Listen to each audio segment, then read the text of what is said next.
رہے ہیں، اللہ منافقین کو کہہ رہے ہیں، اللہ کافروں اور مشرکین کو کہہ رہے ہیں وَإِذَا قِيلَ لَهُمْ آمِنُوا كَمَا آمَنَ النَّاسُ، تم لوگوں کو چاہیے کہ یہ تو تم جھوٹ کہتے ہو نا، اصلاح کرنے والے، تم لوگ ایمان والے نہیں ہو تو اصلاح تم کس طرح کرو گے؟ اگر تم لوگ ایمان لانا چاہتے ہو تو پتہ ہے ایمان کیسے لاؤ؟ کما آمن الناس، کہ جیسے پچھلے لوگ ایمان لائے، جیسے وہ لوگ ایمان لائے۔ کون لوگ؟ صحابہ۔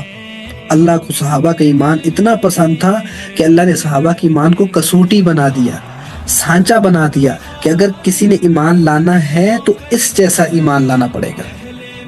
دیکھیں، آپ کے دو بیٹے، آپ اپنے ایک بیٹے کو کہتے ہیں کہ آپ بھی یہ ہوم ورک کر کے لاؤ، دوسرے کو کہتے ہیں بھی آپ بھی اسکول کا کام لکھ کر لاؤ، یہ کام کر کے آؤ، تو ایک بیٹے نے اپنے انداز سے کیا، دوسرے بیٹے نے اپنے انداز سے کیا۔ بڑے بیٹے کا آپ کو کام پسند آ گیا، آپ نے دیکھا، آپ نے کہا چھوٹے بیٹے کو اگر تم بھی میرے ہاں مقبول ہونا چاہتے ہو، اگر تم بھی میرے ہاں پاس ہونا چاہتے ہو، میرے ہاں کامیاب ہونا چاہتے ہو، تو تمہیں بھی اپنے بڑے بھائی کی طرح لکھ کر لانا پڑے گا۔ تو آپ نے بڑے بھائی کی لکھائی کو کسوٹی بنا دیا۔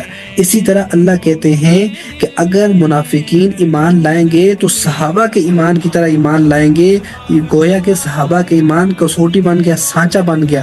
اگر کسی منافق کا، کسی بھی شخص کا، کسی مسلمان کا ایمان صحابہ کے ایمان کی طرح نہیں ہے، جیسے ان لوگوں نے ایمان لایا، اللہ کے نبی کی مدد کی، اللہ کو ایک مانا، اللہ کی توحید کو بیان کیا، دنیا کے اندر لوگوں کے پیچھے ایمان کے لیے پھرے، یہ کلمے کی محنت لے کے ایک ایک کے پاس گئے، اپنے گھر بار چھوڑے، اپنے کاروبار چھوڑے، اپنے بینک بیلنس، اپنی کھیتی باڑی چھوڑی، اپنی بیوی کو چھوڑا، اپنے بچوں کو چھوڑا، اپنی اولادوں کو چھوڑا، اور اپنے بنے بنائے گھر سب کچھ چھوڑ کے دین کی خاطر نکلے۔ اللہ کو یہ اسی وجہ سے ان کا ایمان پسند آیا کہ منافقین سے اللہ کہہ رہے کما آمن الناس، کہ ان لوگوں کی طرح مان لو۔ اب یہاں آپ نے نوٹ کیا کرنا ہے؟ الناسو، الناسو جو ہے اس سے مراد صحابہ ہیں۔ الناسو سے کیا مراد ہے؟ صحابہ، یعنی صحابہ کی طرح ایمان لاؤ گے تو یہ ہوگا۔ اچھا، جب ان سے کہا گیا نا صحابہ کی طرح ایمان لاؤ، ان لوگوں نے عجیب بات کی، ان لوگوں نے بے ادبی کی، صحابہ کی گستاخی کی، اللہ والے لوگوں کی گستاخی کی۔ یہ لوگ کہنے لگے انؤمن کما آمن السفہاء، کہ ہم ایسے ہی ایمان لائیں جیسے ان بیوقوفوں نے ایمان لایا۔ سفہاء کا کیا مطلب ہے؟ بیوقوف، احمد لوگوں کی طرح بیوقام لائیں، ہم ان کی طرح ایمان لیں، ہم ان کی طرح ایمان نہیں لاتے۔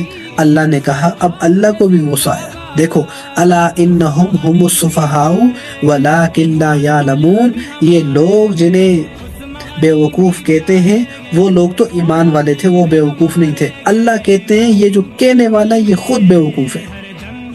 کیا مطلب؟ دیکھو، صحابہ کا وکیل کون بنا ہے؟ اللہ خود۔ صحابہ کا وکیل اللہ خود بنا ہے۔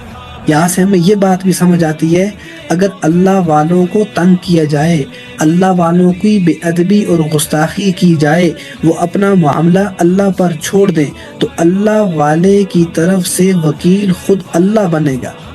دیکھیں، ان لوگوں نے، منافقین نے صحابہ کی بے ادبی کی، صحابہ کو بیوقوف کہا، تو اللہ نے 2 مرتبہ کہا الا انہم ہم الصفا۔ دیکھیں، ایک ضمیری کافی تھی، یہاں کتنی ضمیریں آئی ہیں؟ 2۔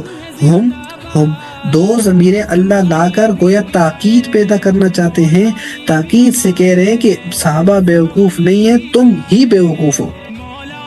اور یہاں حسر بھی ہے، الا، حمزہ زبر آ، لام الف مد زبر لا، الا، یہ جس جگہ آتا ہے یہ حسر کے لیے الا آتا ہے۔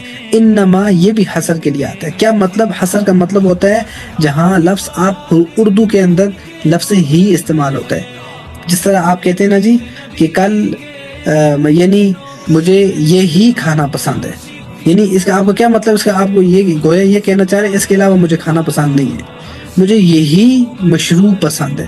جب ہی کا لفظ اردو کے اندر استعمال ہوتا ہے پتہ چلتا ہے کہ یہی چیز پسند ہے۔ اللہ کہتے ہیں یہی لوگ بیوقوف ہیں، یہ جو صحابہ کو بیوقوف ہے